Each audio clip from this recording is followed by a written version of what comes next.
Merci beaucoup. Merci, c'est Mahmoudou Diallo, le responsable régional de l'UCS du professeur Abdoulaye Baldé. Monsieur Diallo, qu'est-ce qui explique votre présence ici au quartier général d'Idrissa Seck?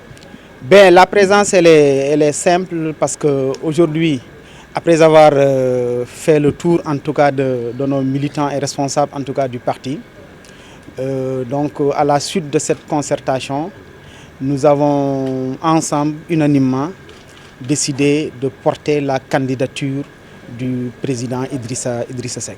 Qu'est-ce que vous voyez à Idrissa Seck? Oui, en fait,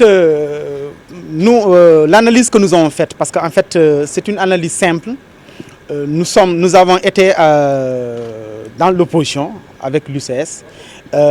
Les discours que nous tenons très souvent, c'est des discours qui, en tout cas, pour ne pas dire attaquer frontalement Macky Sall, c'était des discours, en tout cas, qui n'étaient pas en phase avec ce que le président Macky Sall faisait. Aujourd'hui, si le parti décide, au cours d'une réunion, n'est-ce pas, du comité exécutif, de soutenir la candidature du président Macky Sall, nous disons véritablement à notre niveau que ça pose problème.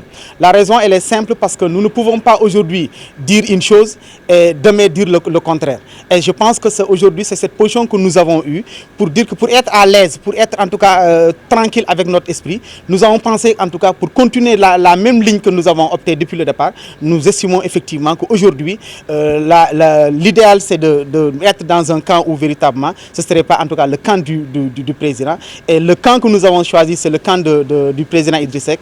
Et la raison aussi, elle est simple, parce que Idrissa Seck aujourd'hui incarne le changement. Parce que c'est le candidat qui incarne le changement.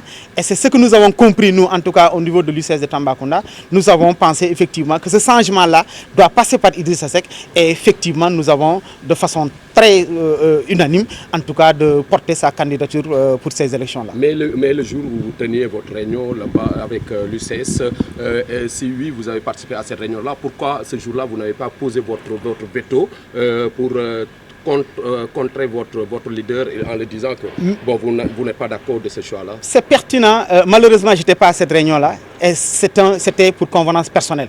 Parce que personnellement, je savais ce que la réunion-là allait faire ressortir. Et c'est la raison pour laquelle je n'ai pas fait le déplacement pour aller à Dakar, pour effectivement demander, disons, dire que c'est Tamba a accepté en tout cas de porter la candidature de Macky Sall. Donc c'est la raison pour laquelle je n'ai pas été là. Qu'est-ce que Macky Sall a fait par rapport pour votre région? Mais voilà, je pense qu'il faut demander cette question-là à Macky Sall. Hier, j'ai été ahuri, ou bien avant-hier, d'entendre en tout cas qu'il veut développer les rails à Tambacounda. Et je pense que la question que je vais poser peut-être au président Macky Sall, c'est de dire d'abord où sont les 300 milliards que Macky Sall avait promis à Tambacounda. Où sont ces 300 milliards-là? En 2012, il était venu ici promettre à toute la population de Tambacounda qu'il va développer le Tambacounda à travers, en tout cas, ces 300 milliards-là. Je pense que ces 300 milliards-là, Tambacounda réclame encore. Aujourd'hui, la preuve, elle est simple. Hein? L'Université du Sénégal oriental, qui est en chantier, ça fait plus de 3 ans. L'université est en chantier. Jusqu'à présent, cette université, il n'y a que les murs qui sont. La deuxième chose, le lycée technique où je suis également enseignant, parce que je suis au niveau, en tout cas, je suis enseignant au niveau de ce lycée-là. Ce lycée est en chantier depuis plus de 10 ans. Donc vous pensez que celui-là, quand il vient nous faire croire en tout cas à autre chose, et nous pouvons effectivement croire à ces choses-là, je pense que ça pose problème. Et je pense qu'aujourd'hui, le président Macky Sall a peut-être autre chose à dire à Tambacounda que de dire en tout cas qu'il veut soutenir Tambacounda, que Tambacounda veut être un pôle de développement.